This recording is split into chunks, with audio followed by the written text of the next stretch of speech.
ಒಂದು ಸಣ್ಣ ಹಳ್ಳಿಯಲ್ಲಿ ರಾಘವದಾಸ ಎಂಬ ವ್ಯಕ್ತಿ ವಾಸಿಸುತ್ತಿದ್ದ. ರಾಘವದಾಸ ಸರಳ ಜೀವನವನ್ನು ನಡೆಸುತ್ತಿದ್ದರು. ಅವರು ಬೆಳಿಗ್ಗೆ ಬೇಗನೆ ಎದ್ದು ದೇವರ ನಾಮವನ್ನು ಜಪಿಸುತ್ತಿದ್ದರು. ಅವರು ಮತ್ತು ಅವರ ಸಹೋದರರು ಮತ್ತು ಪೋಷಕರು ಯಾವಾಗಲೂ ಪ್ರಾಮಾಣಿಕತೆಯಿಂದ ಪ್ರಾರ್ಥನೆ ಸಲ್ಲಿಸುತ್ತಿದ್ದರು. ಒಂದು ದಿನ ಕುಬೇರ ಎಂಬ ಶ್ರೀಮಂತ ವ್ಯಾಪಾರಿ ಹಳ್ಳಿಗೆ ಬಂದನು. ಕುಬೇರನು ರಾಘವ ಮತ್ತು ಅವರ ಸಹೋದರರು ಪ್ರಾರ್ಥಿಸುವುದನ್ನು ನೋಡಿದನು. ಅವರು ದೇವರಿಗೆ ಪ್ರಾರ್ಥನೆಯಲ್ಲಿ ಆಳವಾಗಿ ತೊಡಗಿಸಿಕೊಂಡಂತೆ ತೋರುತ್ತಿದ್ದರು ಮತ್ತು ಅವರ ಸುತ್ತಲೂ ಯಾರು ಇದ್ದಾರೆ ಅಥವಾ ಅವರ ಸುತ್ತಲೂ ಏನು ನಡೆಯುತ್ತಿದೆ ಎಂಬುದರ ಬಗ್ಗೆ ತಿಳಿದಿರಲಿಲ್ಲ. ಕುಬೇರನು ಕುತೂಹಲದಿಂದ ಮಾರುಕಟ್ಟೆಯಲ್ಲಿದ್ದ ಜನರಿಂದ ರಾಘವದಾಸನ ಬಗ್ಗೆ ವಿಚಾರಿಸಿದನು. ರಾಘವದಾಸನು ತನ್ನ ಕುಟುಂಬವನ್ನು ಬಹಳ ಸರಳವಾಗಿ ನಿರ್ವಹಿಸುತ್ತಿದ್ದನೆಂದು ಜನರು ಕುಬೇರನಿಗೆ ತಿಳಿಸಿದರು. ಅವರು ತಮ್ಮ ಮನೆಯಲ್ಲಿ ಕೆಲವು ತರಕಾರಿಗಳನ್ನು ಬೆಳೆದು ಸ್ಥಳೀಯ ಮಾರುಕಟ್ಟೆಯಲ್ಲಿ ಮಾರಾಟ ಮಾಡಿದರು. ಅವರು ತಮ್ಮ ತರಕಾರಿಗಳಿಗೆ ಕಡಿಮೆ ಬೆಲೆಯನ್ನು ವಿಧಿಸಿದರು ಮತ್ತು ಎಂದಿಗೂ ಅನಗತ್ಯ ಲಾಭವನ್ನು ಪಡೆಯಲು ಪ್ರಯತ್ನಿಸಲಿಲ್ಲ. ಅವರು ರಸ್ತೆ ಬದಿಯ ಆಹಾರ ಅಂಗಡಿಯನ್ನು ಸಹ ನಿರ್ವಹಿಸುತ್ತಿದ್ದರು. ಅವರ ಪತ್ನಿ ತುಂಬಾ ರುಚಿಕರವಾದ ಆಹಾರವನ್ನು ಬೇಯಿಸಿದರು ಮತ್ತು ಅವರು ಸಮಂಜಸವಾದ ಬೆಲೆಗೆ ಮಧ್ಯಾಹ್ನದ ಊಟವನ್ನು ಬಡಿಸಿದರು. ರಾಘವದಾಸರು ಹೊರಗಿನವರು ಅಥವಾ ಪ್ರಯಾಣಿಕರಿಂದ ಎಂದಿಗೂ ಹೆಚ್ಚುವರಿ ಶುಲ್ಕ ವಿಧಿಸಲಿಲ್ಲ. ಅವರು ಪ್ರಾಮಾಣಿಕ ವಿಧಾನದಿಂದ ಬಂದ ಹಣದಿಂದ ವಾಸಿಸುತ್ತಿದ್ದರು ಮತ್ತು ಎಂದಿಗೂ ಮೋಸ ಮಾಡಲಿಲ್ಲ ಅಥವಾ ಯಾವುದೇ ದುರಾಸೆಯನ್ನು ತೋರಿಸಲಿಲ್ಲ. ಅವನು ತನ್ನ ವೃದ್ಧ ಹೆತ್ತವರು ಮತ್ತು ಸಹೋದರರೊಂದಿಗೆ ತನ್ನ ಮನೆಯಲ್ಲಿ ವಾಸಿಸುತ್ತಿದ್ದನು. ರಾಘವದಾಸನು ತನ್ನ ಗಳಿಕೆಯಿಂದ ಇಡೀ ಕುಟುಂಬವನ್ನು ಪೋಷಿಸಿದನು. ತನ್ನ ಸಹೋದರರು ಮತ್ತು ಹೆತ್ತವರನ್ನು ನೋಡಿಕೊಳ್ಳಬೇಕಾಗಿ ಬಂದಿದ್ದರಿಂದ ಅವನಿಗೆ ಯಾವುದೇ ಅಸಮಾಧಾನವಿರಲಿಲ್ಲ. ಅವನ ಕುಟುಂಬ ಸದಸ್ಯರು ಅವನನ್ನು ಗೌರವಿಸುತ್ತಿದ್ದರು ಮತ್ತು ಅವರು ಕೂಡ ಭಕ್ತಿ ಮತ್ತು ತೃಪ್ತರಾಗಿದ್ದರು.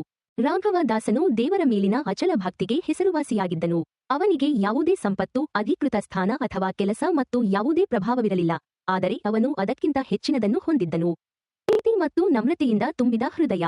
ಅವನು ಆಗಾಗ್ಗೆ ದೇವಸ್ಥಾನಕ್ಕೆ ಭೇಟಿ ನೀಡುತ್ತಿದ್ದನು, ತನಗಾಗಿ ಏನನ್ನೂ ಕೇಳಲು ಅಲ್ಲ, ಬದಲಾಗಿ ಕೃತಜ್ಞತೆ ಸಲ್ಲಿಸಲು. ಅವನ ಭಕ್ತಿ ಶುದ್ಧವಾಗಿತ್ತು ಮತ್ತು ಅವನ ನಂಬಿಕೆ ಅಚಲವಾಗಿತ್ತು. ಕುಬೇರನು ರಾಘವನ ಭಕ್ತಿಯನ್ನು ಪರೀಕ್ಷಿಸಲು ನಿರ್ಧರಿಸಿದನು. ಇದೆಲ್ಲವೂ ಕೇವಲ ಸೋಗು ಎಂದು ಅವನು ಭಾವಿಸಿದನು. ಅದು ಪರಿಪೂರ್ಣ ಕುಟುಂಬದಂತೆ ತೋರುತ್ತಿತ್ತು, ಆದರೆ ಬಹಳಷ್ಟು ಹಣ ಮತ್ತು ಇತರ ಐಷಾರಾಮಿಗಳನ್ನು ನೀಡಿದಾಗ ರಾಘವದಾಸನು ಈ ಸರಳ ಜೀವನಕ್ಕಿಂತ ಅದನ್ನು ಆರಿಸಿಕೊಳ್ಳುತ್ತಾನೆ ಎಂದು ಅವನಿಗೆ ಖಚಿತವಾಗಿತ್ತು.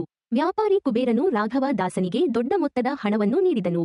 ದೇವರು ಸಂತೋಷಗೊಂಡು ಕುಬೇರನಿಗೆ ಹೆಚ್ಚಿನ ಸಂಪತ್ತನ್ನು ದಯಪಾಲಿಸಲು ಅವನು ರಾಘವದಾಸನನ್ನು ಕೆಲವು ಕಠಿಣ ಕ್ರಮಗಳನ್ನು ಕೈಗೊಳ್ಳಲು ಮತ್ತು ಕೆಲವು ಪ್ರಾರ್ಥನೆಗಳನ್ನು ಸಲ್ಲಿಸಲು ಮತ್ತು ಪೂಜೆಯನ್ನು ಸಲ್ಲಿಸಲು ಕೇಳಿಕೊಂಡನು.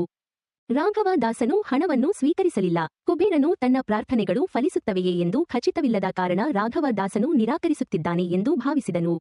ಕುಬೇರನು ಅವನಿಗೆ, ರಾಘವದಾಸ, ಚಿಂತಿಸಬೇಡ.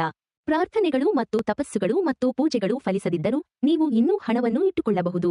ರಾಘವದಾಸನು ನಿರಾಕರಿಸಿದನು. ರಾಘವದಾಸನು ತನ್ನ ಒಳ್ಳೆಯ ಹೆಸರನ್ನು ಕಳೆದುಕೊಳ್ಳುವ ಚಿಂತೆಯಿಂದ ನಿರಾಕರಿಸುತ್ತಿದ್ದಾನೆ ಎಂದು ಕುಬೇರನು ಭಾವಿಸಿದನು. ಕುಬೇರನು, ರಾಘವದಾಸ, ಚಿಂತಿಸಬೇಡ. ನಾನು ಹೆಚ್ಚು ಹಣವನ್ನು ಗಳಿಸಲು ವಿಫಲವಾದರೂ ನಾನು ಇತರರಿಗೆ ಹೇಳುವುದಿಲ್ಲ. ಆದರೆ ನಾನು ಸಂಪತ್ತನ್ನು ಗಳಿಸಿದರೆ ನಿಮ್ಮ ಪ್ರಾರ್ಥನೆಗಳು ಎಷ್ಟು ದೊಡ್ಡದಾಗಿದೆ ಎಂದು ನಾನು ಎಲ್ಲರಿಗೂ ಹೇಳುತ್ತೇನೆ. ಈ ರೀತಿಯಾಗಿ ಹೆಚ್ಚಿನ ಜನರು ನಿಮ್ಮನ್ನು ಹೊಗಳುತ್ತಾರೆ ಮತ್ತು ನಾನು ನಿಮಗೆ ಹೆಚ್ಚಿನ ಹಣವನ್ನು ನೀಡುತ್ತೇನೆ. ರಾಘವದಾಸನು ಮುಗುಳ್ನಗುತ್ತಾ ನಯವಾಗಿ ಉತ್ತರಿಸಿದನು, ನಾನು ವೈಯಕ್ತಿಕ ಲಾಭಕ್ಕಾಗಿ ಪ್ರಾರ್ಥಿಸುವುದಿಲ್ಲ, ಆದರೆ ದೇವರ ಪ್ರೀತಿಗಾಗಿ ಪ್ರಾರ್ಥಿಸುತ್ತೇನೆ. ನನ್ನಲ್ಲಿರುವುದರಲ್ಲಿ ನಾನು ತೃಪ್ತನಾಗಿದ್ದೇನೆ. ಕುಬೇರ ವ್ಯಾಪಾರಿ ಗೊಂದಲಕ್ಕೊಳಗಾಗಿ ನಿರಾಶೆಗೊಂಡು, ರಾಘವದಾಸ, ನೀವು ಯಾಕೆ ಇಷ್ಟೊಂದು ಶ್ರದ್ಧೆಯಿಂದ ಪ್ರಾರ್ಥಿಸುತ್ತೀರಿ?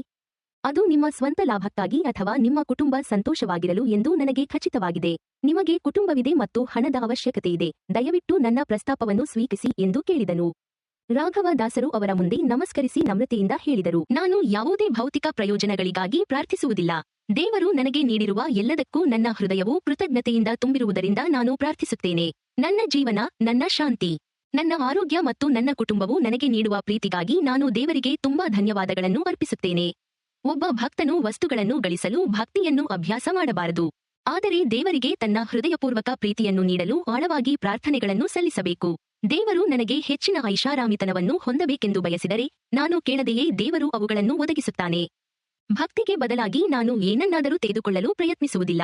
ಮಾನ್ಯ ಮಹಾರಾಜರೇ, ನೀವು ಬಯಸಿದರೆ ನೀವು ಸಂತೋಷವಾಗಿರಲು ಮತ್ತು ಭಕ್ತಿಯಿಂದ ತೃಪ್ತರಾಗಲು ನಾನು ಪ್ರಾರ್ಥಿಸಬಹುದು.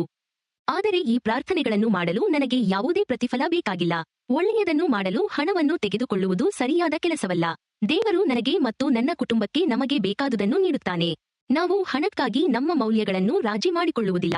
ವ್ಯಾಪಾರಿ ಕುಬೇರ ಅವನಿಗೆ ಧನ್ಯವಾದ ಹೇಳಿ ಭಾರವಾದ ಹೃದಯದಿಂದ ಹೊರಟು ಹೋದನು. ನಿಜವಾದ ಸಂಪತ್ತು ಚಿನ್ನದಲ್ಲಿಲ್ಲ, ಭಕ್ತಿ ಮತ್ತು ಕೃತಜ್ಞತೆಯ ಶುದ್ಧತೆಯಲ್ಲಿದೆ ಎಂದು ಅರಿತುಕೊಂಡನು. ರಾಘವದಾಸನು ತನ್ನ ಸರಳತೆಯಲ್ಲಿ ಭಕ್ತನ ಜೀವನದ ನಿಜವಾದ ಅರ್ಥವನ್ನು ಅವನಿಗೆ ತೋರಿಸಿದ್ದನು.